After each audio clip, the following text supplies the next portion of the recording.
भविष्य का अमृतत्व पार्ट 1 में आपका स्वागत है।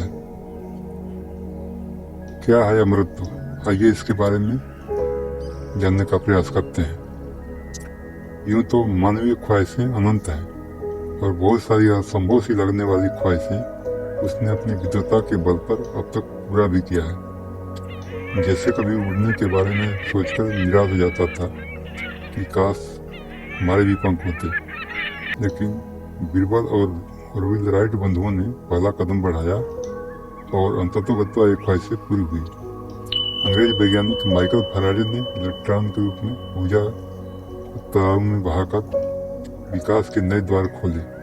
तब से अब तक निरंतर नाना प्रकार से मानवीय ख्वाहिशें पूरी हो रही हैं। भाप की ताकत की पहचान जेम्स वाट ने किया और आज निरंतर रेलगाड़ियां पूरी दुनिया में दौड़ रही है। थॉमस एडिसन ने बल्ब का आविष्कार किया और आज पूरी दुनिया में उजाला हो रहा है। और भी अनेकों उदाहरण गिनाए जा सकते हैं। ये सब ऐसे क्रांतिकारी उदाहरण हैं कि उस समय शायद आविष्कार करने वाले ने भी नहीं सोचा होगा कि दुनिया इस कदर बदल जाएगी। दरअसल कोई भी नई शुरुआत होती है तो छोटी ही होती है, किंतु आगे चलकर इतना बड़ा रूप लेती है कि हर कोई दंग रह जाता है और उससे आगे चलकर असंख्य नई शुरुआत तथा असंख्य नई संभावनाएं भी जन्म लेती हैं। और एक तथ्य यह भी है कि जैसे ही इंसान अपनी समझ को विस्तार और आकार देता है तो नई नई संभावनाएं भी दुगने आकार प्रकार से जन्म लेती हैं। नतीजा इंसान भी विज्ञान की पूंछ पकड़े जीवन भर भागता रहता है, अंततोगत्वा थककर समाप्त हो जाता है। क्योंकि इस जैविक शरीर की अपनी बहुत सारी समस्याएं और सीमाएं हैं। पुनः नई पीढ़ी उन अनुभवों से सीख लेकर कार्य को आगे बढ़ाती जाती है। लेकिन हर कोई चाहता है कि इतनी खूबसूरत दुनिया को उसने और हसीन बनने में अपना योगदान दिया है तो काश थोड़ा और जी लेता। लेकिन सारे की बाध्यता के कारण उसके अनुभवी विचार और आगे नहीं जा पाते। आज बहुत सारे वैज्ञानिक इस सारे की बाध्यता को खत्म करना चाहते हैं, मगर कैसे? इतिहास गवाह है, जो चीज खटकती रही है उसे इंसान ने अपने प्रयास से पूरा भी किया है। तो ये बाध्यता कब तक विचारों को रोक पाएगी, देखने वाली बात होगी। लेकिन अभी से असंख्य नई नई संभावनाएं तो नजर आने लगी है और तेजी से विकासशील मानवता आगे कदम भी बढ़ाई जा रही है। उन्हीं ख्वाहिशों में एक अमर होने की ख्वाहिश भी शामिल है। यूं तो इसमें भी बहुत सारे किंतु परंतु हैं और लोगों की जमात भी अलग अलग तरह के किंतु परंतु भी घूम रही है।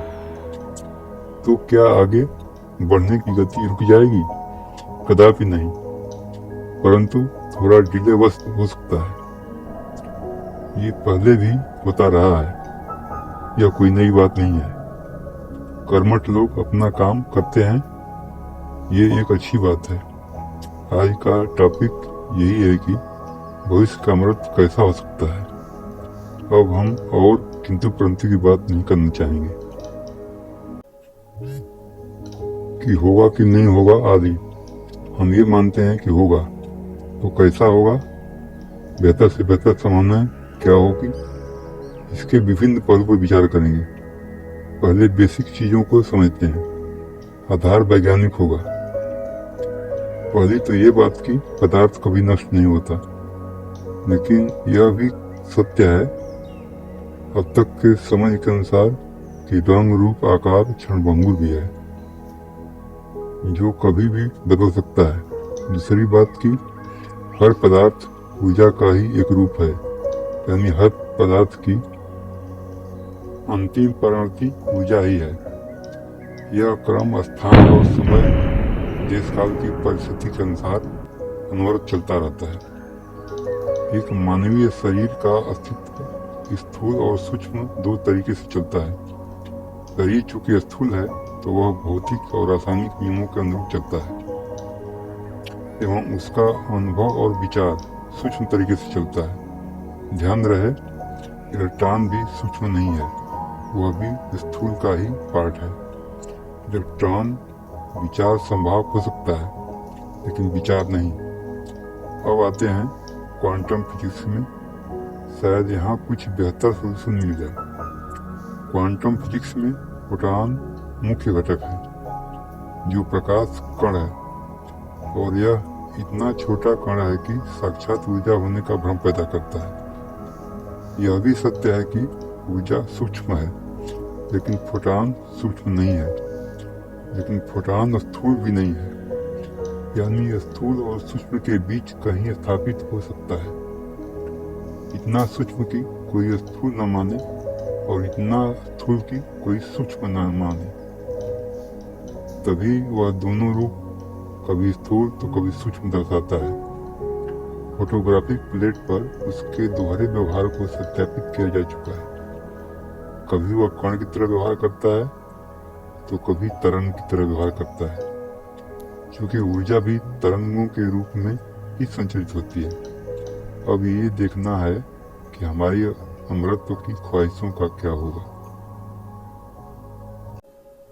दरअसल हम हैं क्या? शरीर या विचार पुंज, सारी आत्मा नहीं, क्योंकि आत्मा को विज्ञान द्वारा अभी तक परिभाषित नहीं किया गया है। हमारे सामने शरीर से संबंधित दो मसले हैं।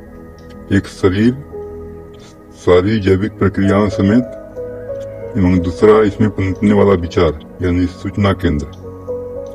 शरीर और सूचनाएं दोनों एक साथ जुड़े होने के बावजूद प्रक्रियागत काफी विभिन्नताएं हैं। बजाय इसके कि हम इन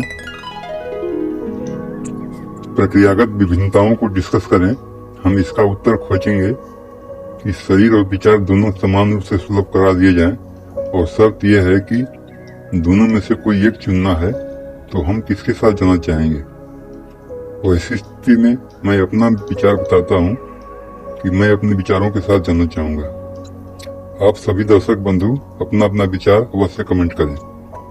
अब आगे अब तक की वर्तमान तकनीकी विकास के आधार पर यह निर्धारित करने की कोशिश करेंगे क्या बेहतर हो सकता है, वह भी कि हो सकता है कि नहीं आदि, जिसके महत्वपूर्ण बिंदु निम्न हो सकते हैं। पहला, शरीर या सूचना या दोनों के साथ जाना चाहेंगे। दूसरा, अंतर्ग्रही या अंतरगैलेक्टिक यात्रा में बेहतर कौन, शरीर या विचार। तीसरा, जैविक शरीर या रोबोटिक शरीर बेहतर कौन। चौथा, अनुमानता क्या क्या संभावनाएं हो सकती हैं। अब पुनः एक एक का विस्तृत आकलन करते हैं। आगे की जानकारी के लिए भविष्य का अमृतत्व पार्ट 2 देखें। धन्यवाद।